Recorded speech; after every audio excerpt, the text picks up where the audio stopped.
ਸਤਿ ਸ਼੍ਰੀ ਅਕਾਲ ਜੀ। ਚੈਨਲ ਪੰਜਾਬੀ ਦੇਖ ਰਹੇ ਸਾਰੇ ਦਰਸ਼ਕਾਂ ਦਾ ਮੈਂ ਸ਼ਰੀ ਸਵਾਗਤ ਕਰਦੀ ਹਾਂ। ਬੁਲੇਟਿਨ ਦਾ ਆਗਾਜ਼ ਕਰ ਲੈਂਦੇ ਹਾਂ ਹੈਡਲਾਈਨਸ ਦੇ ਨਾਲ। ਇਲੈਕਸ਼ਨ ਕੈਨੇਡਾ ਦੇ ਮੁਤਾਬਕ ਸੋਮਵਾਰ ਨੂੰ ਹੋਈਆਂ ਚੋਣਾਂ ਸਭ ਤੋਂ ਖਰਾਬ ਚੋਣਾਂ। ਮਾਈਨੋਰਿਟੀ ਸਰਕਾਰ ਬਣਨ ਦੇ ਉੱਤੇ ਕਈਆਂ ਨੇ ਚੋਣਾਂ ਨੂੰ ਕਿਹਾ ਅਰਥਹੀਣ। ਚੋਣਾਂ ਤੋਂ ਬਾਅਦ ਲਿਬਰਲ ਲੀਡਰ ਸੁਖ ਧਾਲੀਵਾਲ ਨੇ ਕੀਤਾ ਲੋਕਾਂ ਦਾ ਧੰਨਵਾਦ। ਕਿਹਾ ਹਲਕੇ ਦੇ ਲੋਕਾਂ ਦੇ ਮੁੱਦੇ ਕੀਤੇ ਜਾਣਗੇ ਹੱਲ।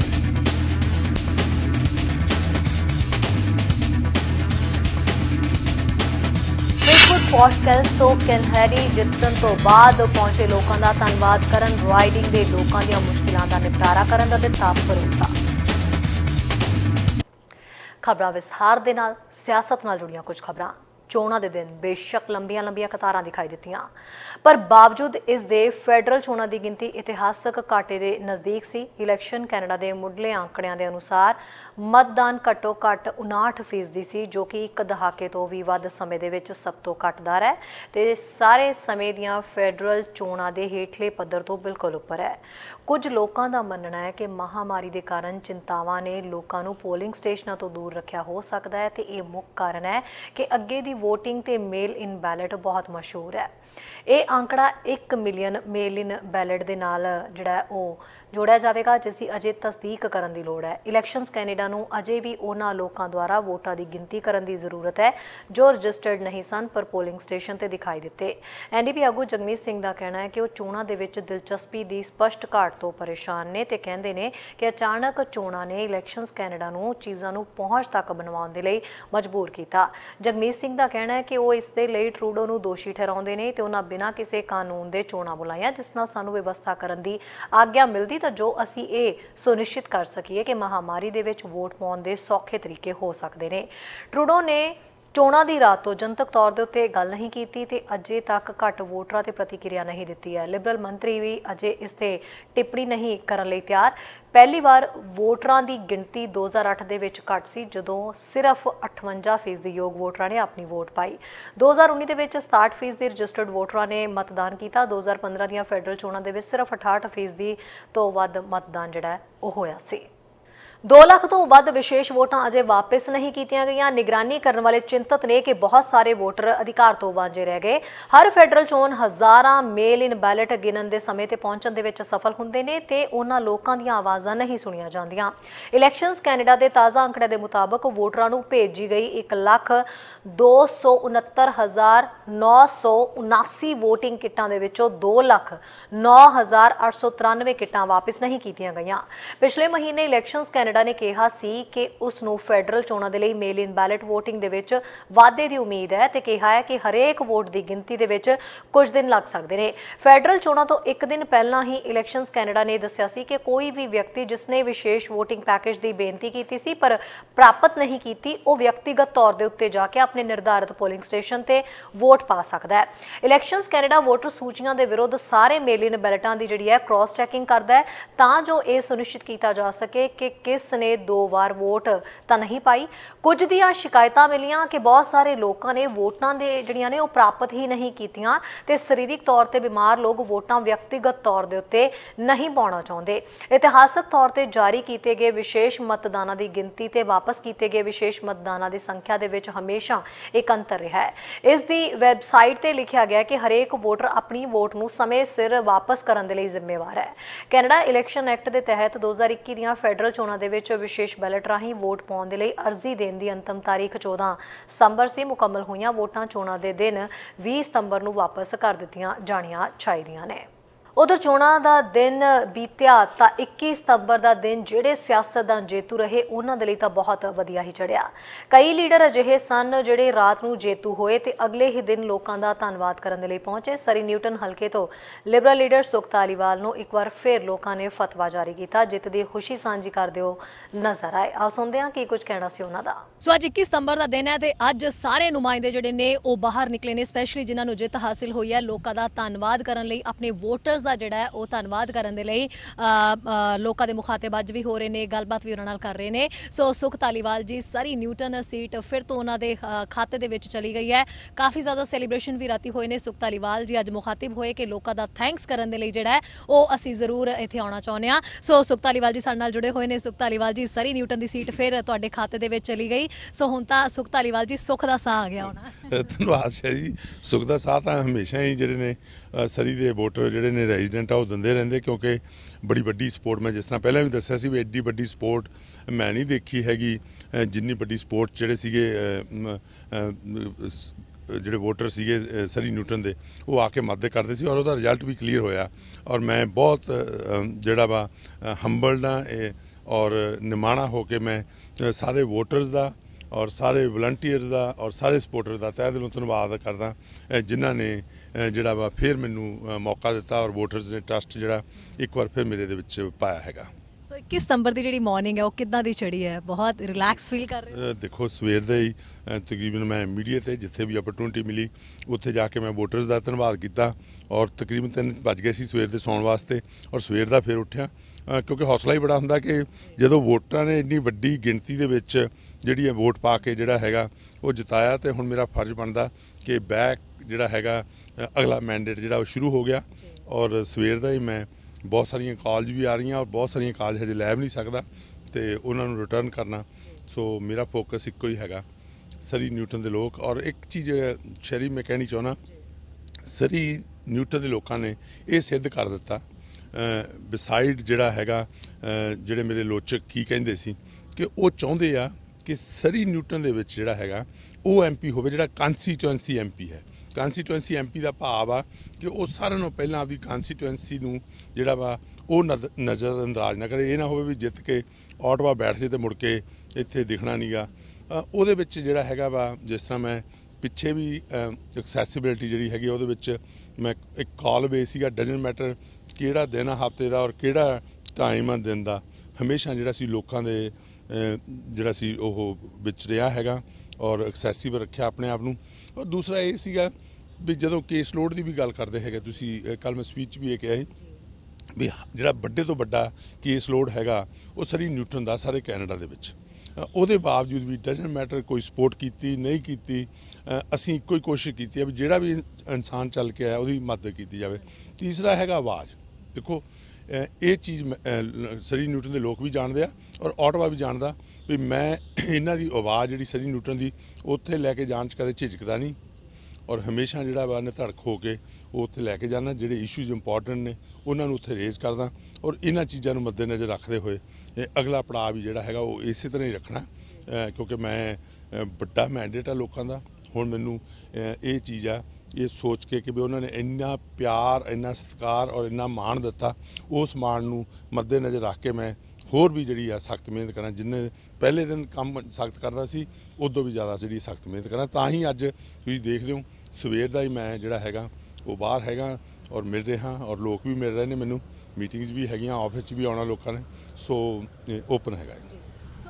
ਇਹਦੇ ਵਿੱਚ ਇੱਕ ਗੱਲ ਸੀਗੀ ਕਿ ਜਿਹੜੇ ਕਾਜ਼ ਕਰਕੇ ਜਿਹੜਾ ਮੇਨ ਮਕਸਦ ਸੀਗਾ ਇਲੈਕਸ਼ਨਸ ਅਨਾਉਂਸ ਕੀਤੀਆਂ ਗਈਆਂ ਮੈਜੋਰਿਟੀ ਕਰਕੇ, ਮੈਜੋਰਿਟੀ ਦੀ ਰਾਹ ਤੋਂ ਫਿਰ ਕਿਤੇ ਨਾ ਕਿਤੇ ਪਿੱਛੇ ਰਹਿ ਗਈ ਹੈ ਤੁਹਾਡੀ ਪਾਰਟੀ। ਹਾਲਾਂਕਿ ਕੋਸ਼ਿਸ਼ ਕੀਤੀ ਗਈ ਸੀ ਵੀ ਇਸ ਵਾਰ ਜਿਹੜੀ ਹੈ ਮੈਜੋਰਿਟੀ ਦੀ ਗਵਰਨਮੈਂਟ ਬਣ ਜਾਏ, ਪਰ ਅਜਿਹਾ ਕੁਝ ਹੋਇਆ ਨਹੀਂ। ਹੁਣ ਕੀ ਲੱਗਦਾ ਹੈ ਮਿਡ ਟਰਮ ਦੇ ਵਿੱਚ ਜਿਹੜੀਆਂ ਫਿਰ ਤੋਂ ਹੈ ਇਲੈਕਸ਼ਨਸ ਕਾਲ ਕੀਤੀਆਂ ਜਾਣਗੀਆਂ ਕਿਉਂਕਿ ਮੈਜੋਰਿਟੀ ਦੀ ਲੋੜ ਤਾਂ ਹੈ? ਦੇਖੋ ਜਿਹੜਾ ਮੁੱਖ ਮਕਸਦ ਜਿਹੜਾ ਹੈਗਾ ਨਾ, ਮੈਂ ਉੱਥੇ ਤੁਹਾਨੂੰ ਜਿਹੜਾ ਕਰੈਕਟ ਕਰਨਾ ਚਾਹੁੰਦਾ, ਜਿਹੜਾ ਮੁੱਖ ਮਕਸਦ ਇਹ ਸੀਗਾ ਇਲੈਕਸ਼ਨ ਦਾ ਕਿ ਜਦੋਂ 2019 ਦਾ ਮੈਂਡੇਟ ਲਿਆ ਸੀ ਨਾ, ਉਹ 2019 ਦਾ ਮੈਂਡੇਟ ਬੜਾ ਡਿਫਰੈਂਟ ਸੀਗਾ। ਉਸ ਤੋਂ ਬਾਅਦ ਅਸੀਂ ਕੋਵਿਡ ਦੇ ਥਰੂ ਆਏ, ਉਹਦੇ ਵਿੱਚ ਜਿਸ ਤਰੀਕੇ ਨਾਲ ਕੋਵਿਡ ਨੂੰ ਨਜਿੱਠਿਆ, ਚਾਹੇ ਉਹਦੇ ਵਿੱਚ ਲੋਕਾਂ ਨੂੰ ਸਹੂਲਤਾਂ ਦੇਣੀਆਂ ਸੀ, ਚਾਹੇ ਵੈਕਸੀਨੇਸ਼ਨ ਮੁਹੱਈਆ ਕਰਨੀ ਸੀ, ਉਹ ਪੜਾਅ ਤਾਂ ਲੰਘ ਗਿਆ ਸੀ। ਹੁਣ ਅਗਲਾ ਪੜਾਅ ਜਿਹੜਾ ਸੀਗਾ ਉਹ ਸੀਗਾ ਇਕਨੋਮਿਕ ਰਿਕਵਰੀ ਦਾ ਔਰ ਫਿਰ ਉਹਦੇ ਨਾਲ ਨਜਿੱਠਣ ਦਾ, ਬਾਕੀ ਜਿਹੜੇ ਹੋਰ ਇਸ਼ੂਜ਼ ਪਲੇਟਫਾਰਮ ਦੇ ਉੱਤੇ ਉਹਨੂੰ ਡੀਲ ਕਰਨਾ। ਹੁਣ ਨਵਾਂ ਮੈਂਡੇਟ ਜਿਹੜਾ ਸੀ ਉਹ ਲੋਕਾਂ ਦਾ ਚਾਹੀਦਾ ਸੀ ਵੀ ਹੁਣ ਲੋਕਾਂ ਨੇ ਫਿਰ ਜਿਹੜਾ ਹੈਗਾ, ਕਿਉਂਕਿ ਬਜਾਏ ਕਿ ਉਹ ਪੁਰਾਣੇ ਮੈਂਡੇਟ 'ਤੇ ਕੰਮ ਕਰਦੇ, ਨਵਾਂ ਮੈਂਡੇਟ ਬੜਾ ਜ਼ਰੂਰੀ ਸੀ। ਉਹਦੇ ਵਿੱਚ ਕੈਨੇਡੀਅਨ ਲੋਕਾਂ ਨੇ ਇੱਕ ਕਲੀਅਰ ਮੈਂਡੇਟ ਦਿੱਤਾ ਵੀ ਜਸਟਨ ਟਰੂਡੋ ਜਿਹੜੇ ਨੇ, ਲਿਬਰਲ ਪਾਰਟੀ ਆ ਜਿਹੜੀ, ਉਹ ਰਹਿਨੁਮਾਈ ਕਰੂ ਦੇਸ਼ ਦੀ ਔਰ ਜਿਹੜੀਆਂ ਆਪੋਜੀਸ਼ਨ ਪਾਰਟੀਜ਼ ਆ ਉਹਨਾਂ ਦੇ ਨਾਲ ਰਲ ਕੇ ਜਿਹੜਾ ਪਾਰਲੀਮੈਂਟ ਆ ਉਹ ਵਰਕ ਕਰੂਗੀ। ਇੱਕ ਗੱਲ ਹੋਰ, ਵੈਸੇ ਤੁਹਾਡੇ ਤੇ ਤਾਂ ਲਾਗੂ ਨਹੀਂ ਹੁੰਦੀ ਕਿਉਂਕਿ ਹੁੰਦਾ ਹੈ ਕਈ ਵਾਰੀ ਕਿ ਜਦੋਂ ਇਲੈਕਸ਼ਨਸ ਖਤਮ ਹੋ ਗਈਆਂ, ਚੋਣ ਪ੍ਰਚਾਰ ਮੁੱਕ ਗਿਆ, ਤਾਂ ਜ਼ਿਆਦਾਤਰ ਜਿਹੜੇ ਉਮੀਦਵਾਰ ਹੁੰਦੇ ਨੇ ਫਿਰ ਉਸ ਤੋਂ ਬਾਅਦ ਆਪਣੇ ਕੰਮਾਂ ਕਾਰਾਂ 'ਚ ਰੁੱਝ ਜਾਂਦੇ ਨੇ, ਘਰਾਂ 'ਚ ਬੈਠ ਜਾਂਦੇ ਨੇ, ਫਿਰ ਉਹ ਲੋਕਾਂ ਦੇ ਮੁਖਾਤਿਬ ਹੋਣਾ ਇੰਨਾ ਇੰਪੋਰਟੈਂਟ ਨਹੀਂ ਸਮਝਦੇ। ਤੁਹਾਡੇ ਲਈ ਵੈਸੇ ਉਹ ਨਹੀਂ ਹੁੰਦੀ ਕਿਉਂਕਿ ਤੁਸੀਂ ਹਰ ਕਿਤੇ ਹੀ ਪਾਏ ਜਾਂਦੇ ਹੋ, ਹਰ ਕਿਤੇ ਸਾਨੂੰ ਤੁਸੀਂ ਮਿਲ ਜਾਂਦੇ ਹੋ। ਸੋ ਫਿਰ ਵੀ ਲੱਗਦਾ ਵੀ ਹਜੇ ਵੀ ਲੋਕਾਂ ਦੇ ਨਾਲ ਉਵੇਂ ਹੀ ਮੁਖਾਤਿਬ ਹੋਣਗੇ ਜਿਵੇਂ 36 ਦਿਨਾਂ ਦੀ ਕੈਂਪੇਨ ਦੌਰਾਨ, ਬਹੁਤ ਘੱਟ ਸਮੇਂ ਦੌਰਾਨ ਲੋਕਾਂ ਦੀਆਂ ਮੁਸ਼ਕਲਾਂ ਤੁਸੀਂ ਸੁਣੀਆਂ, ਲੋਕਾਂ ਦੇ ਵਿੱਚ ਜਾਂਦੇ ਰਹੇ ਹੋ, ਹਜੇ ਵੀ ਇਦਾਂ ਹੀ ਅਵੇਲੇਬਲ ਹੋਣਗੇ? ਬਿਲਕੁਲ, ਦੇਖੋ ਇਹ ਮੇਰਾ ਰੈਕੋਰਡ ਬੜਾ ਕਲੀਅਰ ਆ। ਇਹੀ ਚੀਜ਼ ਨੇ ਜਿਹੜਾ ਹੈਗਾ ਉਹ ਮੈਨੂੰ ਵੱਡਾ ਫਤਵਾ ਦਿੱਤਾ, ਕਿਉਂਕਿ ਇਸ ਚੀਜ਼ ਦੇ ਵਿੱਚ ਜਿਹੜਾ ਮੈਂ ਪਾਰਲੀਮੈਂਟ 'ਚ ਕੰਮ ਕਰਨਾ, ਮੰਡੇ ਟੂ ਥਰਸਡੇ ਉੱਥੇ, ਫਰਾਈਡੇ ਜਿਹੜਾ ਮੇਰਾ ਓਪਨ ਹਾਊਸ, ਔਰ ਸੈਟਰਡੇ ਸੰਡੇ ਜਿਹੜੇ ਵੀ ਮੈਨੂੰ ਮਿੱਤਰ ਪਿਆਰੇ ਸਹਿਯੋਗੀ ਜਿਹੜੇ ਆ ਉਹ ਮੈਨੂੰ ਆਪਣੇ ਸੁੱਖ ਦੁੱਖ ਦੇ ਵਿੱਚ ਸ਼ਰੀਕ ਹੋਣ ਵਾਸਤੇ ਸੱਦਣਗੇ, ਮੈਂ ਉੱਥੇ ਵੀ ਜਾਊਂਗਾ, ਕਿਉਂਕਿ ਮੈਂ ਝਿਜਕਦਾ ਨਹੀਂ, ਕਿਉਂਕਿ ਮੇਰਾ ਇੱਕ ਐਮਪੀ ਦੂਸਰੀ ਇਨਸਾਨੀਅਤ, ਉਸ ਇਨਸਾਨੀਅਤ ਨੂੰ ਮੱਦੇਨਜ਼ਰ ਰੱਖ ਕੇ ਮੈਂ ਬਿਲਕੁਲ ਤੁਹਾਡੇ ਜਿਹੜੇ ਨੇ ਵਿਊਅਰਸ ਉਹਨਾਂ ਨੂੰ ਵੀ ਕਹਿਣਾ, ਔਰ ਸਰੀ ਨਿਊਟਨ ਦੇ ਸਾਰੇ ਵੋਟਰਸ ਸਪੋਰਟਰਸ ਵੀ ਮੈਂ ਆਪਣੇ ਵੱਲੋਂ ਪੂਰੀ ਜਿਹੜੀ ਹੈ ਲੁਕਣਾ ਨਹੀਂ, ਤੇ ਜਿਹੜਾ ਲੁਕਣ ਦੀ ਤਾਂ ਮੈਨੂੰ ਹੈ ਹੀ ਨਹੀਂ, ਕਿਉਂਕਿ ਹਮੇਸ਼ਾ ਜਿਹੜਾ ਵਾ ਮੈਂ ਪਹਿਲਾਂ ਵੀ ਕਿਹਾ ਮੈਂ ਤੁਹਾਡੇ ਨਾਲ ਜਿਹੜਾ ਹੈਗਾ ਰੂਬਰੂ ਰਹੂੰ, ਮੀਡੀਆ ਦੇ ਨਾਲ ਅਕਾਊਂਟੇਬਲ ਰਹੂੰ, ਔਰ ਮੈਂ ਬਹੁਤ ਫਿਰ ਧੰਨਵਾਦ ਕਰਦਾ ਵਾਂ ਕਿ ਐਡਾ ਵੱਡਾ ਮੈਂਡੇਟ ਜਿਹੜਾ ਹੈਗਾ ਉਹ ਲੋਕਾਂ ਨੇ, ਔਰ ਮੈਂ ਇਹ ਵੀ ਆ, ਮੈਨੂੰ ਇਹ ਨਹੀਂ ਕਿਸੇ ਨੇ ਨਹੀਂ ਵੀ ਸਪੋਰਟ ਕੀਤੀ, ਮੈਂ ਉਹਨੂੰ ਵੀ ਚੱਲ ਕੇ ਆਊਗਾ, ਉਹ ਸਿਰ ਮੱਥੇ ਤੇ ਗੱਲ ਬੱਕੜੀ ਪਾਉਣ ਨੂੰ ਤਿਆਰ ਆ। ਉਹਨਾਂ ਦੇ ਵੀ ਇਸ਼ੂ ਜੇ ਕੋਈ ਹੈਗੇ ਆ ਉਹ ਲੈ ਕੇ ਆਉਣਾ ਚਾਹੁੰਦੇ ਓਪਨਲੀ, ਇਹ ਨਾ ਹੁਣ ਵੀ ਜਦੋਂ ਇਲੈਕਸ਼ਨ ਆਉਂਦਾ ਉਦੋਂ ਸਿਰਫ ਆਲੋਚਕ ਬਣ ਜਾਣ। ਉਹਨਾਂ ਨੂੰ ਚਾਹੀਦਾ ਕਿ ਉਹ ਬੈਠ ਕੇ ਉਹ ਦੱਸਣ ਵੀ ਆਹ ਭਾਈ ਇਸ਼ੂ ਆ, ਆਹ ਅਸੀਂ ਸੋਚਦੇ ਹਾਂ ਕਿ ਇਹਦਾ ਸੋਲੂਸ਼ਨ ਆ, ਇਹਨੂੰ ਤੂੰ ਅੱਗੇ ਲੈ ਕੇ ਜਾ, ਫਿਰ ਤਾਂ ਹੁੰਦੀ ਕੰਸਟਰਕਟਿਵ ਗੱਲ। ਜਿਹੜਾ ਆਲੋਚਕ ਆ ਸਿਰਫ ਉਹਨੇ ਆਲੋਚਨਾ ਹੀ ਕਰਨੀ ਆ, ਉਹ ਜੰਮਿਆ ਹੀ ਆਲੋਚਨਾ ਕਰਨ ਨੂੰ, ਫਿਰ ਉਹਦੇ ਵਿੱਚ ਕੋਈ ਚੀਜ਼ ਨਾ ਜਿਹੜੀ ਸਾਰਥਕ ਪੱਖ ਆ ਉਹ ਲੋਕਾਂ ਦੇ ਲਈ ਸਾਹਮਣੇ ਨਹੀਂ ਆਉਂਦਾ। ਪਰ ਮੈਂ ਵਚਨਬੱਧ ਹਾਂ ਕਿ ਜਿਹੜੇ ਮੇਰੇ ਆਲੋਚਕ ਨੇ ਉਹ ਮੇਰੇ ਨਾਲ ਬੈਠਣ। ਮੈਂ ਉਹਨਾਂ 'ਚੋਂ ਇੱਕ ਦਾ ਅੱਜ ਫੋਨ ਵੀ ਆਇਆ ਔਰ ਉਹਨਾਂ ਨੇ ਮੇਰਾ ਧੰਨਵਾਦ ਕੀਤਾ ਕਿ ਅਸੀਂ ਤੁਹਾਡੀ ਬੜੀ ਆਲੋਚਨਾ ਕੀਤੀ ਪਰ ਤੁਸੀਂ ਸਾਨੂੰ ਜਿਹੜਾ ਹੈਗਾ ਸੀ ਮੱਥੇ ਵੱਟ ਨਹੀਂ ਪਾਇਆ। ਕਿ ਉਹ ਮੱਥੇ ਵੱਟ ਪਾਈਏ ਵੀ ਕਿਉਂ, ਕਿਉਂਕਿ ਡੈਮੋਕ੍ਰੈਟਿਕ ਸੁਸਾਇਟੀ ਆ, ਉਹ 'ਚ ਹਰੇਕ ਜਿਹੜਾ ਹੈਗਾ ਇਨਸਾਨ ਉਹਦਾ ਹੱਕ ਆ ਉਹ ਆਪਣੀ ਜਿਹੜੀ ਹੈ ਵੋਇਸ ਰੇਜ਼ ਕਰੇ। ਪਰ ਇਹ ਹੁੰਦਾ ਕਿ ਸਾਨੂੰ ਬੜੇ ਸਾਰਥਕ ਪੱਖੋਂ ਜਿਹੜਾ ਸੋਚਣਾ ਚਾਹੀਦਾ। ਮੈਂ ਜਿਹੜੇ ਮੇਰੀ ਅਪੋਜੀਸ਼ਨ ਦੇ ਵੀ ਆ ਸੈਯਦ ਮੋਇਸਮ, ਉਹਨਾਂ ਦਾ ਟੈਲੀਫੋਨ 2 ਵਾਰ ਆਇਆ, ਮੈਂ ਉਹਨਾਂ ਨਾਲ ਵੀ ਜਿਹੜੀ ਗੱਲ ਕੀਤੀ, ਉਹਨਾਂ ਨੂੰ ਵੀ ਵਧਾਈ ਦਿੱਤੀ ਕਿ ਤੁਸੀਂ ਆਪਣਾ ਨਾਮ ਜਿਹੜਾ ਹੈਗਾ ਉਹ ਇਸ ਵੈਲਟ 'ਤੇ ਪਾਇਆ। ਔਰ ਬੱਚੀ ਸਾਰੀਆਂ 2 ਸੀਗੀਆਂ ਉਹ ਰਨ ਕੀਤੀਆਂ, ਇੱਕ ਇੰਡੀਪੈਂਡੈਂਟ ਰਨ ਕੀਤੀ। ਚਲੋ ਉਹਨੂੰ ਵੀ ਜਿਹੜਾ ਵਾ ਹੌਸਲਾ ਦੇਣ ਵਾਲੀ ਗੱਲ ਆ ਵੀ, ਕਿਉਂਕਿ ਪਹਿਲਾਂ ਵੀ ਜਦੋਂ ਆਟਵਾ 'ਚ ਉਹਨੂੰ ਅਪਰਚੂਨਿਟੀ ਸੀਗੀ ਉਦੋਂ ਵੀ ਮੈਂ ਹੀ ਉਹਨੂੰ ਕਿਹਾ ਸੀਗਾ, ਇਨਕਰੇਜ ਕੀਤਾ ਔਰ ਹੁਣ ਵੀ ਇਨਕਰੇਜ ਕਰਦੇ ਹਾਂ ਕਿ ਇਹ ਪਾਰਟੀਸਪੇਸ਼ਨ ਜਿਹੜੀ ਆ ਬੜੀ ਜ਼ਰੂਰੀ ਆ। ਸੋ ਜਿਹੜੇ ਮੇਰੇ ਕੈਂਡੀਡੇਟ ਅਪੋਜਿਟ ਵੀ ਸੀ ਮੈਂ ਉਹਨਾਂ ਨੂੰ ਵੀ ਵਧਾਈ ਦਿੰਦਾ ਕਿ ਤੁਸੀਂ ਜਿਹੜਾ ਆਪਣਾ ਨਾਂ ਹੈਗਾ ਉਹ ਬੈਲਟ ਪੇਪਰ 'ਤੇ ਪਾਇਆ। ਔਰ ਇਹ ਸੌਖਾ ਨਹੀਂ ਹੁੰਦਾ, ਬੜਾ ਫੈਮਿਲੀ 'ਚੋਂ ਵੀ ਟਾਈਮ ਛੱਡਣਾ ਪੈਂਦਾ, ਆਪਣਾ ਟਾਈਮ ਛੱਡਣਾ ਪੈਂਦਾ ਔਰ ਜਿਹੜੀਆਂ ਜਾ ਕੇ ਲੋਕਾਂ ਨਾਲ ਤੁਹਾਨੂੰ ਜਿਹੜੀ ਰਾਬਤਾ ਪੈਦਾ ਕਰਨਾ ਪੈਂਦਾ ਹੈਗਾ। ਸੋ ਮੈਂ ਤਾਂ ਇਹੀ ਕਹੂੰਗਾ ਵੀ ਲੈਟਸ ਵਰਕ ਟੂਗੈਦਰ। ਤੁਸੀਂ ਐਜ ਏ ਮੀਡੀਆ ਬੜਾ ਕੰਸਟਰਕਟਿਵ ਰੋਲ ਅਦਾ ਕਰਦੇ ਸ਼ਰੀ, ਆਲਵੇਜ਼ ਜਿਹੜਾ ਤੁਸੀਂ ਜਦੋਂ ਵੀ ਸੱਦਾ ਦਿੱਤਾ ਪਹੁੰਚਿਆ, ਕਿਉਂਕਿ ਭੱਜੇ ਨਹੀਂ ਕਦੇ, ਇਲੈਕਸ਼ਨ ਦੌਰਾਨ ਵੀ ਨਹੀਂ ਭੱਜੇ ਤੇ ਹੁਣ ਵੀ ਨਹੀਂ ਭੱਜਣਾ, ਤੇ ਕਦੇ ਮੌਕਾ ਦਿਓ ਤੇ ਹਮੇਸ਼ਾ ਜਿਹੜੇ ਨੇ ਉਹ ਸੰਗਤਾਂ ਦੇ ਨਾਲ ਜਿਹੜਾ ਹੈਗਾ ਅਸੀਂ ਰੂਬਰੂ ਰਵਾਂਗੇ। Thank you so much again ਸ਼ਰੀ, ਤੁਹਾਡਾ ਧੰਨਵਾਦ, ਚੈਨਲ ਪੰਜਾਬੀ ਦਾ, ਤੁਹਾਡੇ ਸਾਰੇ ਦਰਸ਼ਕਾਂ ਦਾ। ਔਰ ਫਿਰ ਮੈਂ ਇੱਕ ਵਾਰ ਜਿਹੜਾ ਨਮਰਤਾ ਸਹਿਤ ਜਿਹੜਾ ਧੰਨਵਾਦ ਕਰਦਾ ਹੈਗਾ ਸਾਰੇ ਵੋਟਰਸ, ਸਾਰੇ ਮੇਰੇ ਸਪੋਰਟਰ, ਸਾਰੇ ਵਲੰਟੀਅਰ, ਕਿਉਂਕਿ ਅਮੇਜ਼ਿੰਗ ਟੀਮ ਆਫ ਵਲੰਟੀਅਰ ਸੀਗੀ। ਇੰਨਾ ਉਤਸ਼ਾਹ ਮੈਂ ਕਦੇ ਦੇਖਿਆ ਨਹੀਂ ਜਿੰਨਾ ਮੈਨੂੰ ਇਸ ਇਲੈਕਸ਼ਨ 'ਚ ਜਿਹੜਾ ਆਇਆ। ਔਰ ਨਾਲ ਫਿਰ ਜਿਨ੍ਹਾਂ ਨੇ ਮਦਦ ਕੀਤੀ ਫਾਈਨੈਂਸ਼ਲੀ ਵੀ, ਕਿਉਂਕਿ ਕੈਂਪੇਨ ਇੱਦਾਂ ਤਾਂ ਚੱਲਦੇ ਨਹੀਂ, ਉਹਨਾਂ ਦਾ ਵੀ ਬਹੁਤ ਬਹੁਤ ਧੰਨਵਾਦ। ਚੜ੍ਹਦੀ ਕਲਾ 'ਚ ਰਹੋ, ਤਰੱਕੀਆਂ ਮਾਣੋ ਤੇ ਮੈਂ ਤੁਹਾਡੇ ਨਾਲ ਕੰਮ ਕਰੂੰਗਾ ਜੀ। ਸਵਾਗਤ ਹੈ ਬ੍ਰੇਕ ਤੋਂ ਬਾਅਦ ਸਾਰੇ ਦਰਸ਼ਕਾਂ ਦਾ। ਲਿਬਰਲ ਲੀਡਰਾਂ ਦੇ ਵਿੱਚੋਂ ਇੱਕ ਹੋਰ ਲੀਡਰ ਕੈਨ ਹਾਰੀ, ਜੋ ਸਰੀ ਫਲੀਟਵੁੱਡ ਪੋਰਟਕਲਸ ਦੀ ਰਾਈਡਿੰਗ ਤੋਂ ਜੇਤੂ ਰਹੇ, ਉਹਨਾਂ ਵੀ ਲੋਕਾਂ ਦਾ ਜਿਹੜਾ ਧੰਨਵਾਦ ਕਰਦੇ ਆ, ਉਹਨਾਂ ਦੀਆਂ ਮੁਸ਼ਕਿਲਾਂ ਸੁਣਦੇ ਰਹਿਣ ਤੇ ਉਹਨਾਂ ਦਾ ਨਿਪਟਾਰਾ ਕਰਨ ਦਾ ਭਰੋਸਾ ਜਤਾਇਆ। ਸੁਣਦੇ ਹਾਂ ਕੀ ਕੁਝ ਕਹਿੰਦੇ ਨਜ਼ਰ ਆਏ। ਸਤਿ ਸ਼੍ਰੀ ਅਕਾਲ ਜੀ। ਅੱਜ 21 ਸਤੰਬਰ ਦਾ ਦਿਨ ਹੈ। 21 ਸਤੰਬਰ ਦਾ ਦਿਨ ਯਾਨੀ ਕਿ ਅੱਜ ਦਾ ਦਿਨ ਜਿਹੜਾ ਹੈ ਉਹ ਸਾਰੀਆਂ ਗੱਲਾਂ ਕੀਤੀਆਂ ਜਾਣਗੀਆਂ ਜਿਹੜੀਆਂ ਕਿ ਕੱਲ ਇਲੈਕਸ਼ਨ ਦੇ ਦਿਨ ਹੋਈਆਂ ਨੇ। 20 ਸਤੰਬਰ ਦਾ ਦਿਨ ਵੀ ਕਾਫੀ ਅਹਿਮ ਮੰਨਿਆ ਜਾ ਰਿਹਾ ਸੀ ਔਰ ਓਨਾ ਹੀ ਅੱਜ 21 ਸਤੰਬਰ ਦਾ ਦਿਨ ਹੈ, ਕਿਉਂਕਿ ਅੱਜ ਜਿਹੜੀ ਰਾਈਡਿੰਗ ਦੇ ਉੱਤੇ ਜੋ ਕੁਝ ਵੀ ਹੋਇਆ ਉਹਨਾਂ ਨੁਮਾਇੰਦਿਆਂ ਦੇ ਨਾਲ ਅਸੀਂ ਪਹੁੰਚਣ ਦੀ ਕੋਸ਼ਿਸ਼ ਕਰ ਰਹੇ ਹਾਂ, ਗੱਲਾਂ ਕਰਨ ਦੀ ਕੋਸ਼ਿਸ਼ ਕਰ ਰਹੇ ਹਾਂ। ਕੈਨ ਹਾਰੀ ਹੈ, ਉਹਨਾਂ ਦੀ ਸੀਟ ਸੀਗੀ ਫਲੀਟਵੁੱਡ ਪੋਰਟਕਲਸ, ਔਰ ਜਿੱਥੇ ਨਤੀਜਾ ਮੰਨਿਆ ਜਾ ਰਿਹਾ ਸੀਗਾ ਕਿ ਕੈਨ ਨੂੰ ਇੱਕ ਵਾਰ ਫਿਰ ਲੋਕ ਜਿਹੜਾ ਹੈ ਉਹ ਫਤਵਾ ਦੇਣਗੇ। ਸੋ ਲੋਕਾਂ ਨੇ ਫਿਰ ਤੋਂ ਇੱਕ ਵਾਰ MP ਚੁਣਿਆ ਉਹਨਾਂ ਨੂੰ, ਕੈਨ ਹਾਰਡੀ ਨੂੰ। ਕੈਨ ਹਾਰਡੀ ਇਸ ਵੇਲੇ ਸਾਡੇ ਨਾਲ ਜੁੜੇ ਹੋਏ ਨੇ, ਉਹਨਾਂ ਨਾਲ ਗੱਲਬਾਤ ਕਰਦੇ ਹਾਂ। So Ken, congratulation, what do you feel about the day September 21? Well, I have to say it feels very good. It feels very good on behalf of our staff here in Surrey and in Ottawa, who have worked very hard for 6 years, providing really good service to people. And then all the volunteers who helped during our campaign, they were rewarded as much as I was last night. So people, people have given you victory. What will you do now for people? Well, first and foremost, we'll continue to provide the services that we've actually continued right through the election. So our office has been functioning. We've been working on files. A lot of our PR and immigration files, visitors visas files, has been really slowed up because of Afghan situations and, of course, the ongoing pandemic. So our staff will be focusing on moving those files along as quickly as possible. But then on the national scene, I want to see action sooner rather than later on the housing issue to try and stop what I call the stupid money coming into the country and driving up the cost of homes. We need to do more for the drugs, guns and gangs here in Surrey. So that's something that we'll be working on. $10 a day daycare. I mean, we've got a long list. And of course, SkyTrain to build. Yeah.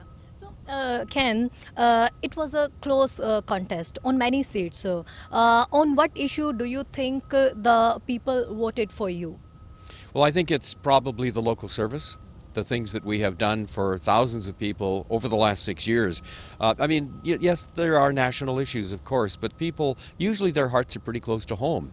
And so it became known that, if somebody had a problem with the federal government, they could come to our office and they'd receive very quick and very effective service. That, we have so many endorsements that say that, our office is performing very well, and I think that made a big difference for us. So, what task would be on your first priority? Well, again, the first priority is the housing situation. That's the big one nationally. Locally, it's to get those PR and visitor visa applications moving along more effectively because they've really been stalled during the pandemic. But we have to do a better job. And there's some policy issues too on the immigration side that I really would like to talk to the minister, whoever the minister is, and get some more action on them. So, Ken, often candidates don't go to the people after winning. Hope you will not do the same. Well, being a communicator, a broadcaster, and then a corporate communicator, it's kind of hardwired into me to stay in touch with people. And so this is what we intend to do. We've done it for 6 years. We'll continue to do that because, the people have hired me to do a job and they need to know what I'm up to, and I intend to keep doing that. So, any message for your voters now? Well, again, we're still functioning as a constituency office. Our parliamentary services have continued throughout the election and of course throughout the pandemic, and so those services are still available. 501-5900, area code 604. You can call that anytime, and if you need our help, you're going to get it. And then, yes, just watch for news from us about how we're doing on the big national issues and the local ones. Thank you so much, Ken. Thank you. So can ਹਾਰੀ ਨੇ ਤਾਂ ਦੱਸ ਦਿੱਤਾ ਕਿ ਜਿਹੜੇ ਫਤਵੇ ਖਾਸ ਕਰਕੇ ਜਿਹੜੇ ਵਾਅਦੇ ਜਿਹੜੇ ਉਹਨਾਂ ਨਾਲ ਲੋਕਾਂ ਦੇ ਨਾਲ ਉਹਨਾਂ ਨੇ ਕੀਤੇ ਸੀਗੇ ਉਹ ਵਾਅਦੇ ਪੂਰੇ ਕਰਨ ਦੇ ਲਈ ਉਹ ਤਿਆਰ ਨੇ ਤੇ ਉਹਨਾਂ ਕਿਹਾ ਕਿ ਕਿਸੇ ਨੂੰ ਵੀ ਸਪੈਸ਼ਲੀ ਉਹਨਾਂ ਦੇ ਰਾਈਡਿੰਗ ਸੰਬੰਧੀ ਕੋਈ ਵੀ ਇਸ਼ੂ ਹੈ ਸੋ ਉਹਨਾਂ ਦੇ ਨਾਲ ਆ ਕੇ ਕੰਟੈਕਟ ਕਰ ਵੀ ਸਕਦੇ ਨੇ ਤੇ ਉਹ ਲੋਕਾਂ ਦੀ ਹਰ ਜਿਹੜੀ ਹੈ ਮਦਦ ਵੀ ਕਰਨਗੇ ਤੇ ਲੋਕਾਂ ਦੇ ਵਿੱਚ ਉਵੇਂ ਹੀ ਵਿਚਰਦੇ ਰਹਿਣਗੇ ਜਿਵੇਂ ਇਲੈਕਸ਼ਨ ਟਾਈਮ ਲੋਕਾਂ ਦੇ ਵਿੱਚ ਉਹ ਮੁਖਾਤਿਬ ਹੁੰਦੇ ਰਹੇ ਲੋਕਾਂ ਦੇ ਉਹਨਾਂ ਦੇ ਮੁੱਦਿਆਂ ਦੇ ਉੱਤੇ ਗੱਲ ਕਰਦੇ ਰਹੇ। ਉਧਰ ਕੋਵਿਡ ਦੇ ਹਾਲਾਤ ਤੇ ਸਿਆਸਤ ਦੇ ਹਾਲਾਤ ਜਿਹੜੇ ਐਡਮਿੰਟਨ ਦੇ ਵਿੱਚ ਨੇ ਉਹ ਕਾਫੀ ਉਥਲ-ਪੁਥਲ ਚੱਲ ਰਹੇ ਹਨ। ਦੇਖਦੇ ਹਾਂ ਸਾਡੇ ਸੀਨੀਅਰ ਪੱਤਰਕਾਰ ਕੁਲਮੀਤ ਸਿੰਘ ਸੰਘਾ ਦੀ ਇੱਕ ਖਾਸ ਅਪਡੇਟ। ਚੈਨਲ ਪੰਜਾਬੀ ਵੇਖ ਰਿਹਾ ਸਮੂਹ ਦਰਸ਼ਕਾਂ ਨੂੰ ਕੁਲਮੀਤ ਸਿੰਘ ਵੱਲੋਂ ਨਿੱਘੀ ਜੀ ਆਇਆਂ। ਵਾਹਿਗੁਰੂ ਜੀ ਕਾ ਖਾਲਸਾ, ਵਾਹਿਗੁਰੂ ਜੀ ਕੀ ਫਤਿਹ। ਐਡਮਿੰਟਨ ਸ਼ਹਿਰ ਤੋਂ ਤੁਹਾਡੇ ਲਈ ਕੁਝ ਖਬਰਾਂ ਲੈ ਕੇ ਹਾਜ਼ਰ ਹਾਂ ਜੀ। ਇੱਕ ਖਬਰ ਜਿਹੜੀ ਅਲਬਰਟਾ ਦੇ ਵਿੱਚ ਹੈ ਜੀ, ਤੁਹਾਨੂੰ ਜਿਵੇਂ ਸਾਰਿਆਂ ਨੂੰ ਪਤਾ ਕਿ ਜਿਹੜਾ ਕੋਵਿਡ-19 ਦੀ ਮਹਾਮਾਰੀ ਆ ਉਹ ਇੱਕ ਵਾਰ ਫਿਰ ਜ਼ੋਰਾਂ ਤੇ ਅਲਬਰਟਾ ਦੇ ਵਿੱਚ ਚੱਲ ਰਹੀ ਆ, ਜਿਹਦੀ ਵਜ੍ਹਾ ਕਾਰਨ ਹਸਪੀਟਲ ਜਿਹੜੇ ਨੇ ਉਹ ਪੂਰੀ ਕਪੈਸਿਟੀ ਤੇ ਰਨ ਕਰ ਰਹੇ ਨੇ, ਖਾਸ ਕਰਕੇ ਜਿਹੜਾ ਇੰਟੈਂਸਿਵ ਕੇਅਰ ਯੂਨਿਟਸ ਨੇ ਵੱਡਿਆਂ ਸ਼ਹਿਰਾਂ ਦੇ ਵਿੱਚ ਵੀ ਔਰ ਸੈਂਟਰਲ ਜ਼ੋਨ ਰੈੱਡ ਈਅਰ ਦੇ ਵਿੱਚ ਵੀ। ਔਰ ਸਾਡੇ ਸੂਬੇ ਦੀ ਸਰਕਾਰ ਦੇ ਇੱਕ ਮਿਨਿਸਟਰ ਨੇ ਰਿਕ ਮਕਾਈਵਰ ਹੋਰੀ, ਮਿਊਨਿਸਪਲ ਅਫੇਅਰਸ ਦੇ ਮਿਨਿਸਟਰ, ਉਹਨਾਂ ਨੇ ਸੈਂਟਰ ਸਰਕਾਰ ਨੂੰ ਯਾਨੀ ਕਿ ਫੈਡਰਲ ਗੌਰਮੈਂਟ ਨੂੰ ਖਤ ਲਿਖਿਆ ਕੱਲ੍ਹ ਕਿ ਜਿਹੜੇ ਇੱਥੋਂ ਪੇਸ਼ੈਂਟ ਟਰਾਂਸਪੋਰਟ ਕਰਨੇ ਨੇ ਉਹਨਾਂ ਲਈ ਸਾਨੂੰ ਮਦਦ ਚਾਹੀਦੀ ਹੈ। ਔਰ ਹੁਣ ਦੇਖੋ ਫੈਡਰਲ ਗੌਰਮੈਂਟ ਉਹਦਾ ਕੀ ਜਵਾਬ ਦਿੰਦੀ ਹੈ ਜਾਂ ਕਿਸ ਤਰ੍ਹਾਂ ਮਦਦ ਕਰਦੀ ਹੈ। ਇੱਥੋਂ ਤੱਕ ਕਿ ਇਹ ਵੀ ਗੱਲ ਦੱਸੀ ਗਈ ਹੈ ਕਿ ਅੰਟੇਰੀਓ ਵਾਲਿਆਂ ਨਾਲ ਪਿੱਛੇ ਜਿਹੇ ਗੱਲ ਕੀਤੀ ਗਈ ਸੀ ਔਰ ਅੰਟੇਰੀਓ ਨੇ ਇਸ ਗੱਲ ਨੂੰ ਐਕਸੈਪਟ ਕਰ ਲਿਆ ਸੀ ਕਿ ਹਾਂ ਅਸੀਂ ਜਿਹੜੇ ਤੁਸੀਂ ਇੱਥੋਂ ਪੇਸ਼ੈਂਟ ਭੇਜੋਗੇ ਅਸੀਂ ਉਹਨਾਂ ਦੀ ਦੇਖਭਾਲ ਇੱਥੇ ਕਰਾਂਗੇ। BC ਦੇ ਨਾਲ ਵੀ ਗੱਲਬਾਤ ਹੋਈ ਸੀ ਪਰ BC ਨੇ ਜਵਾਬ ਦੇ ਦਿੱਤਾ ਸੀਗਾ। ਉਹ ਕਹਿੰਦੇ ਵੀ ਸਾਡੇ ਪਾਸ ਜਿਹੜਾ ਕੋਈ ਸਮਾਨ ਹੈ ਤਾਂ ਉਹ ਅਸੀਂ ਤੁਹਾਨੂੰ ਦੇ ਦਿਆਂਗੇ ਪਰ ਜਿਹੜੇ ਪੇਸ਼ੈਂਟ ਆ ਉਹ ਅਸੀਂ ਨਹੀਂ ਲੈ ਸਕਦੇ ਕਿਉਂਕਿ BC ਦੇ ਵਿੱਚ ਵੀ ਨੰਬਰ ਵਧ ਰਹੇ ਨੇ। ਅੱਛਾ, ਹੁਣ ਇਹ ਨੰਬਰ ਵਧਣ ਦਾ ਕਾਰਨ ਜਿਹੜਾ ਹੈ ਜੀ, ਇੱਕ ਤਾਂ ਗੱਲ ਕਹੀ ਜਾਂਦੀ ਹੈ ਕਿ ਜਦੋਂ ਜੁਲਾਈ 1 ਨੂੰ ਇਹ ਸੂਬੇ ਨੂੰ ਇੱਕ ਕਿਸਮ ਦਾ ਖੋਲ੍ਹ ਦਿੱਤਾ ਗਿਆ ਸੀਗਾ ਕਿ ਭਾਈ ਕੋਈ ਰਿਸਟ੍ਰਿਕਸ਼ਨ ਨਹੀਂ ਹੈ, ਤੇ ਉਸ ਵੇਲੇ ਬਹੁਤ ਸਾਰੇ ਜਿਹੜੇ ਮਾਹਰ ਸੀ ਉਹ ਕਹਿ ਰਹੇ ਸੀਗੇ ਵੀ ਸਾਨੂੰ ਇੱਦਾਂ ਨਹੀਂ ਕਰਨਾ ਚਾਹੀਦਾ, ਇਟਸ ਟੂ ਅਰਲੀ, ਔਰ ਇਹ ਕਿਹਾ ਜਾ ਰਿਹਾ ਸੀ ਵੀ ਚੌਥੀ ਵੇਵ ਆਉਣ ਵਾਲੀ ਆ। ਔਰ ਪ੍ਰੀਮੀਅਰ ਸਾਹਿਬ ਨੇ ਜਿਹੜਾ ਸੀਗਾ ਜੀ ਫੇਰ ਵੀ ਉਹ ਸਾਰੀਆਂ ਰਿਸਟ੍ਰਿਕਸ਼ਨਸ ਹਟਾ ਦਿੱਤੀਆਂ ਔਰ ਉਹਦੀ ਵਜ੍ਹਾ ਕਾਰਨ ਜਿਹੜੇ ਇਹ ਕੇਸ ਵਧਣ ਲੱਗ ਪਏ। ਉਹਦੇ 'ਚ ਇੱਕ ਜਿਹੜੀ ਹੋਰ ਮੇਨ ਕੰਟਰੀਬਿਊਟਿੰਗ ਫੈਕਟਰ ਆ ਰਿਹਾ ਉਹ ਹੈ ਜਿਹੜੇ ਲੋਕ ਵੈਕਸੀਨ ਦੇ ਟੀਕੇ ਨਹੀਂ ਲਗਵਾ ਰਹੇ, ਉਹ ਇੱਕ ਬਹੁਤ ਵੱਡੀ ਵਜ੍ਹਾ ਬਣ ਰਹੀ ਆ। ਹੁਣ ਕਈ ਡਾਕਟਰਾਂ ਦਾ ਕਹਿਣਾ ਵੀ ਇਹ ਜਿਹੜਾ ਹੁਣ ਚੌਥੀ ਵੇਵ ਚੱਲ ਰਹੀ ਨਾ, ਇਹਦੇ ਵਿੱਚ ਜ਼ਿਆਦਾ ਜ਼ਿੰਮੇਵਾਰ ਉਹੀ ਲੋਕ ਆ ਜਿਨ੍ਹਾਂ ਦੇ ਟੀਕੇ ਨਹੀਂ ਲੱਗੇ ਹੋਏ। ਔਰ ਹੁਣ ਜਿਹੜੀ ਅੱਜ ਗੱਲ ਸਾਹਮਣੇ ਆ ਰਹੀ ਆ ਉਹ ਇਹ ਆ ਵੀ ਇੱਥੇ ਜੀ ਡਾਕਟਰਾਂ ਦਾ ਸਰਵੇ ਕੀਤਾ ਗਿਆ ਸੀਗਾ, ਕੋਈ 96% ਜਿਹੜੇ ਡਾਕਟਰ ਆ ਉਹ ਲੋਕਾਂ ਨੂੰ ਰਿਕਮੈਂਡ ਕਰ ਰਹੇ ਨੇ ਕਿ ਭਾਈ ਤੁਸੀਂ ਜਲਦ ਤੋਂ ਜਲਦ ਉਹ ਜਿਹੜੇ ਵੈਕਸੀਨ ਦੇ ਟੀਕੇ ਆ ਉਹ ਲਗਵਾਓ। ਪਰ 4% ਡਾਕਟਰ ਨੇ ਇਸ ਸੂਬੇ ਦੇ ਵਿੱਚ ਜਿਨ੍ਹਾਂ ਨੇ ਲੋਕਾਂ ਨੂੰ ਵੈਕਸੀਨ ਦੇ ਟੀਕੇ ਲਗਵਾਉਣ ਤੋਂ ਰੋਕਿਆ, ਜਾਂ ਉਹਨਾਂ ਨੂੰ ਮਿਸ ਇਨਫੋਰਮੇਸ਼ਨ ਦਿੱਤੀ ਜਾਂ ਉਹਨਾਂ ਨੂੰ ਕੋਈ ਹੋਰ ਗੱਲ ਦੱਸ ਦਿੱਤੀ ਜਿਹਦੀ ਵਜ੍ਹਾ ਕਾਰਨ ਕਈ ਲੋਕ ਜਿਹੜੇ ਆ ਉਹ ਟੀਕਾ ਲਗਵਾਉਣ ਤੋਂ ਡਰਦੇ ਆ, ਜਿਨ੍ਹਾਂ ਨੂੰ ਹੁਣ ਉਹ ਐਂਟੀ ਵੈਕਸਰ ਕਿਹਾ ਜਾਂਦਾ ਨਾ। ਤੇ ਹੁਣ ਜਿਹੜੀ ਇੱਥੋਂ ਦੀ ਅਲਬਰਟਾ ਦੀ ਹੈਗੀ ਆ physicians and surgeons of Alberta ਦੀ ਜਿਹੜਾ ਕਾਲਜ ਆ, ਉਹਨਾਂ ਨੇ ਹੁਣ ਫੈਸਲਾ ਕੀਤਾ ਜੀ, ਉਹਨਾਂ ਦੀ ਮੀਟਿੰਗ ਹੋਈ ਸੀ, ਉਹਨਾਂ ਨੇ ਕਿਹਾ ਵੀ ਜਿਹੜੇ ਇਸ ਤਰ੍ਹਾਂ ਡਾਕਟਰ ਜਿਹੜੇ ਨੇ ਗਲਤ ਇਨਫੋਰਮੇਸ਼ਨ ਦੇ ਰਹੇ ਆ ਲੋਕਾਂ ਨੂੰ ਵੈਕਸੀਨ ਬਾਰੇ, ਉਹਨਾਂ ਤੇ ਐਕਸ਼ਨ ਲਿਆ ਜਾਵੇ। ਔਰ ਉਹ ਐਕਸ਼ਨ ਇੱਥੋਂ ਤੱਕ ਕਿ ਜੀ ਦੇਖੋ ਬੜੀ ਸਖਤ ਕਾਰਵਾਈ ਜਿਹੜੀ ਆ ਉਹ ਕਰਨ ਜਾ ਰਹੇ ਨੇ। ਪਹਿਲਾਂ ਉਹ ਠੀਕ ਆ ਸੁਣਵਾਈ ਜ਼ਰੂਰ ਕਰਨਗੇ, ਪਰ ਉਹ ਕਹਿੰਦੇ ਵੀ ਜਿਹੜਾ ਵੀ ਇਹ ਕੋਵਿਡ-19 ਦੇ ਰੂਲਸ ਨੂੰ ਫਲਾਊਟ ਕਰ ਰਿਹਾ, ਯਾਨੀ ਕਿ ਉਹਨਾਂ ਦੀ ਉਲੰਘਣਾ ਕਰ ਰਿਹਾ ਆ, ਉਹਨੂੰ ਉਹ ਕਹਿੰਦੇ ਵੀ ਹੋ ਸਕਦਾ ਹੈ ਉਹਦੇ 'ਤੇ ਸੈਂਕਸ਼ਨਸ ਵੀ ਲੱਗ ਜਾਣ। ਔਰ ਉਹ ਅਗਰ ਕਿਸੇ ਡਾਕਟਰ ਦੇ ਮਤਲਬ ਨਾਂ ਦੇ ਨਾਲ ਸੈਂਕਸ਼ਨਸ ਲੱਗ ਜਾਂਦੀਆਂ ਜੀ, ਉਹ ਕਹਿੰਦੇ ਫਿਰ ਉਹ ਉਮਰ ਭਰ ਤੁਹਾਡੇ ਕੈਰੀਅਰ ਦੇ ਨਾਲ ਹੀ ਰਹਿਣੀ ਆ ਉਹ ਗੱਲ। ਉਹ ਸਾਰੇ ਡਾਕਟਰਾਂ ਨੂੰ ਇਸ ਵੇਲੇ ਅਵੇਅਰ ਕਰ ਰਿਹਾ ਵੀ ਤੁਸੀਂ ਇਹ ਜਿਹੜੀ ਗੱਲ ਕਰ ਰਹੇ ਹੋ ਨਾ ਵੀ ਲੋਕਾਂ ਨੂੰ ਗਲਤ ਜਾਣਕਾਰੀ ਦੇ ਰਿਹਾ, ਉਹ ਨਾ ਦਿਓ ਔਰ ਲੋਕਾਂ ਨੂੰ ਤੁਸੀਂ ਪ੍ਰੇਰੋ ਵੀ ਜਿੰਨੀ ਛੇਤੀ ਹੋ ਸਕਦਾ ਵੈਕਸੀਨ ਦੇ ਟੀਕੇ ਜਿਹੜੇ ਆ ਉਹ ਲਗਵਾਓ ਤੇ ਆਪਣੇ ਆਪ 'ਚ ਤੁਸੀਂ ਸੁਰੱਖਿਅਤ ਰਹੋ ਔਰ ਦੂਸਰਿਆਂ ਨੂੰ ਵੀ ਸੁਰੱਖਿਅਤ ਰੱਖੋ। ਇਹ ਜਿਹੜੇ ਜੀ ਉਹਨਾਂ ਦੇ ਡੀਨ ਨੇ, ਕੈਲਗਰੀ ਤੋਂ ਨੇ, ਮੈਡੀਸਨ ਫੈਕਲਟੀ ਦੇ ਡੀਨ, ਉਹ ਕਹਿੰਦੇ ਵੀ ਸਾਨੂੰ ਹੁਣ ਇਹ ਕੰਮ ਕਰਨਾ ਪੈਣਾ ਔਰ ਇਹ ਜਿਹੜੇ ਡਾਕਟਰ ਇਸ ਤਰ੍ਹਾਂ ਇਨਫੋਰਮੇਸ਼ਨ ਦੇ ਰਹੇ ਆ ਉਹਨਾਂ ਨੂੰ ਸਾਨੂੰ ਟਾਸਕ 'ਤੇ ਲੈ ਕੇ ਜਾਣਾ ਆ। ਤੇ ਹੁਣ ਇਹ ਆਰੰਭ ਹੋ ਰਹੀ ਹੈ ਇਹ ਗੱਲਬਾਤ ਜੀ, ਉਹਨਾਂ ਡਾਕਟਰਾਂ 'ਤੇ ਕਾਰਵਾਈ ਕੀਤੀ ਜਾਏਗੀ ਜਿਵੇਂ ਮੈਂ ਤੁਹਾਨੂੰ ਦੱਸਿਆ। ਔਰ ਦੂਸਰੇ ਸੂਬਿਆਂ ਨੂੰ ਸਾਡੀ ਸਰਕਾਰ ਨੇ ਅਪਰੋਚ ਕੀਤਾ। ਜੇਸਨ ਕੈਨੀ ਹੋਰਾਂ ਨੇ ਆਪਣੇ ਜਿਹੜੇ ਹੈਲਥ ਮਿਨਿਸਟਰ ਸੀਗੇ ਮਿਸਟਰ ਸ਼ੈਂਡਰੋ, ਉਹਨਾਂ ਨੂੰ ਤਬਦੀਲ ਕਰ ਦਿੱਤਾ ਜੀ। ਇਮੀਗ੍ਰੇਸ਼ਨ ਤੇ ਲੇਬਰ ਵਾਲੀ ਡਿਪਾਰਟਮੈਂਟ ਉਹਨਾਂ ਨੂੰ ਦੇ ਦਿੱਤਾ, ਤੇ ਜਿਹੜਾ ਮਿਨਿਸਟਰ ਜੇਸਨ ਕੌਪਿੰਗ ਉਸ ਮਿਨਿਸਟਰੀ ਵਿੱਚ ਸੀਗਾ ਲੇਬਰ ਐਂਡ ਇਮੀਗ੍ਰੇਸ਼ਨ ਵਾਲਾ, ਉਹਨੂੰ ਹੁਣ ਹੈਲਥ ਵਾਲੀ ਮਿਨਿਸਟਰੀ ਦਿੱਤੀ ਆ। ਪਰ ਬਹੁਤ ਸਾਰੇ ਲੋਕ ਕਹਿ ਰਹੇ ਆ ਕਿ ਜੇਸਨ ਕੈਨੀ ਹੋਰਾਂ ਦਾ ਪੋਲੀਟੀਕਲ ਜਿਹੜਾ ਸਫ਼ਰ ਹੈ ਜੀ ਉਹ ਆਲਮੋਸਟ ਐਂਡ ਦੇ ਨੇੜੇ ਪਹੁੰਚਦਾ ਜਾ ਰਿਹਾ ਹੈ। ਚੈਨਲ ਪੰਜਾਬੀ ਲਈ ਕੁਲਮੀਤ ਸਿੰਘ ਸੰਘਾ, ਐਡਮੰਟਨ। ਸੋ ਸਿਆਸੀ ਖਬਰਾਂ ਤੋਂ ਬਾਅਦ ਰੁਕ ਕਰ ਲੈਂਦੇ ਹਾਂ ਉਸ ਖਬਰ ਦਾ ਜਿਸ ਦਾ ਸਾਰੇ ਲੋਕਾਂ ਨੂੰ ਬੇਸਬਰੀ ਨਾਲ ਇੰਤਜ਼ਾਰ ਸੀ। ਫੈਡਰਲ ਸਰਕਾਰ ਨੇ ਮੰਗਲਵਾਰ ਨੂੰ ਕਿਹਾ ਹੈ ਕਿ ਕੈਨੇਡਾ ਅਗਲੇ ਹਫ਼ਤੇ ਦੇ ਸ਼ੁਰੂ ਦੇ ਵਿੱਚ ਭਾਰਤ ਤੋਂ ਸਿੱਧੀਆਂ ਉਡਾਨਾਂ ਦੀ ਜਿਹੜੀ ਆਗਿਆ ਉਹ ਦੇਣਾ ਸ਼ੁਰੂ ਕਰ ਦੇਵੇਗਾ, ਜਦੋਂ ਕਿ ਉਹਨਾਂ ਯਾਤਰੀਆਂ ਦੇ ਲਈ ਕੋਵਿਡ-19 ਦੇ ਹੋਰ ਉਪਾਵਾਂ ਦੀ ਜਿਹੜੀ ਉਹ ਲੋੜ ਹੋਏਗੀ। ਟਰਾਂਸਪੋਰਟ ਕੈਨੇਡਾ ਨੇ ਕਿਹਾ ਹੈ ਕਿ ਦੇਸ਼ ਤੋਂ ਸਾਰੀਆਂ ਪ੍ਰਾਈਵੇਟ ਤੇ ਵਪਾਰਕ ਉਡਾਨਾਂ ਦੇ ਉੱਤੇ ਪਾਬੰਦੀ ਜੋ ਹੈ ਉਹ ਮੰਗਲਵਾਰ ਨੂੰ ਸਮਾਪਤ ਹੋਣ ਵਾਲੀ ਸੀ। ਰਾਤ 12 ਵਜੇ 26 ਸਤੰਬਰ ਤੱਕ ਹੁਣ ਵਧਾਈ ਜਾਏਗੀ। ਉਸ ਤੋਂ ਬਾਅਦ ਕੈਨੇਡਾ ਦੇ ਵਿੱਚ ਦਾਖਲ ਹੋਣ ਦੇ ਯੋਗ ਯਾਤਰੀਆਂ ਨੂੰ ਭਾਰਤ ਤੋਂ ਰਵਾਨਗੀ ਦੇ 18 ਘੰਟਿਆਂ ਦੇ ਅੰਦਰ ਲਏ ਗਏ ਇੱਕ ਨੈਗੇਟਿਵ ਟੈਸਟ ਦੇ ਸਬੂਤ ਦੀ ਲੋੜ ਹੋਵੇਗੀ। ਯਾਤਰੀਆਂ ਨੂੰ ਸਵਾਰ ਹੋਣ ਤੋਂ ਪਹਿਲਾਂ ਆਪਣੇ ਟੀਕਾਕਰਨ ਜਾਣਕਾਰੀ ਨੂੰ ਅਰਾਈਵਕੈਨ ਐਪ ਤੇ ਅਪਲੋਡ ਕਰਨਾ ਪਵੇਗਾ। ਏਜੰਸੀ ਨੇ ਇੱਕ ਬਿਆਨ ਦੇ ਵਿੱਚ ਕਿਹਾ ਹੈ ਕਿ ਉਹ ਬੁੱਧਵਾਰ ਨੂੰ ਭਾਰਤ ਤੋਂ 3 ਉਡਾਨਾਂ ਨੂੰ ਕੈਨੇਡਾ ਪਹੁੰਚਣ ਦੀ ਇਜਾਜ਼ਤ ਦੇ ਕੇ ਨਵੀਂ ਪ੍ਰਣਾਲੀ ਦੀ ਜਾਂਚ ਕਰੇਗੀ ਤਾਂ ਜੋ ਇਹ ਯਕੀਨੀ ਬਣਾਇਆ ਜਾ ਸਕੇ ਕਿ ਨਵੇਂ ਉਪਾਅ ਉਹ ਕੰਮ ਕਰ ਰਹੇ ਨੇ।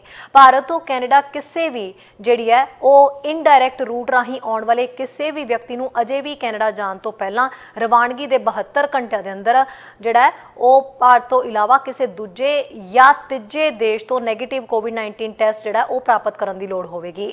ਦੇਸ਼ ਦੇ ਵਿੱਚ ਕੋਵਿਡ-19 ਡੈਲਟਾ ਰੂਪ ਦੇ ਫੈਲਣ ਦੇ ਕਾਰਨ ਭਾਰਤ ਤੋਂ ਉਡਾਨਾਂ ਤੇ ਪਾਬੰਦੀ ਪਹਿਲੀ ਵਾਰ 22 ਅਪ੍ਰੈਲ ਨੂੰ ਲਗਾਈ ਗਈ ਸੀ।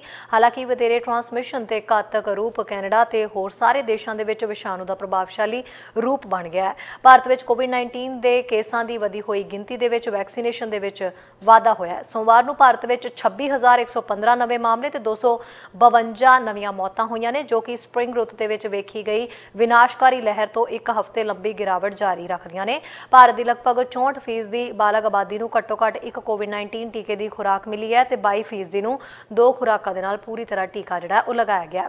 ਪੂਰੀ ਤਰ੍ਹਾਂ ਟੀਕਾਕਰਨ ਵਾਲੇ ਯਾਤਰੀਆਂ ਨੂੰ ਦੁਨੀਆ ਦੇ ਹੋਰ ਸਾਰੇ ਦੇਸ਼ਾਂ ਤੋਂ ਕੈਨੇਡਾ ਦੇ ਵਿੱਚ ਦਾਖਲ ਹੋਣ ਦੀ ਇਜਾਜ਼ਤ ਮਿਲਣ ਤੋਂ ਲਗਭਗ 3 ਹਫ਼ਤਿਆਂ ਬਾਅਦ ਭਾਰਤੀ ਉਡਾਨਾਂ ਤੇ ਲੱਗੀ ਪਾਬੰਦੀ ਹਟਾ ਦਿੱਤੀ ਜਾਏਗੀ। ਸੰਯੁਕਤ ਰਾਜ ਅਮਰੀਕਾ ਹਾਲਾਂਕਿ ਦੋਵਾਂ ਦੇਸ਼ਾਂ ਦੇ ਵਿੱਚ ਡੈਲਟਾ ਰੂਪ ਦੇ ਵਾਧੇ ਦਾ ਹਵਾਲਾ ਦਿੰਦੇ ਹੋਏ ਕੈਨੇਡਾ ਤੋਂ ਯਾਤਰਾ ਤੇ ਪਾਬੰਦੀ ਲਗਾਉਣਾ ਜਾਰੀ ਰੱਖਦਾ ਹੈ। ਸੋ ਖਬਰਾਂ ਤੇ ਜਾਣਕਾਰੀਆਂ ਦਾ ਸਿਲਸਿਲਾ ਫਿਲਹਾਲ ਇੱਥੇ ਮੁੱਕਦਾ। ਨਵੀਆਂ ਤੇ ਤਾਜ਼ਾ ਖਬਰਾਂ ਲੈ ਕੇ ਫਿਰ ਤੋਂ ਹਾਜ਼ਰ ਹੋਵਾਂਗੇ। ਇਜਾਜ਼ਤ ਚਾਹੁੰਦੇ ਹਾਂ। ਧੰਨਵਾਦ। ਸਾਡਾ ਹਰ ਇੱਕ ਪ੍ਰੋਗਰਾਮ ਦੇਖਣ ਤੇ ਸਾਡੇ ਨਾਲ ਜੁੜਨ ਲਈ ਸਬਸਕ੍ਰਾਈਬ ਕਰੋ ਚੈਨਲ ਪੰਜਾਬੀ ਤੇ ਨੋਟੀਫਿਕੇਸ਼ਨ ਲਈ ਬੈਲ ਆਈਕਨ ਵਾਲੇ ਬਟਨ ਤੇ ਕਲਿੱਕ ਕਰੋ।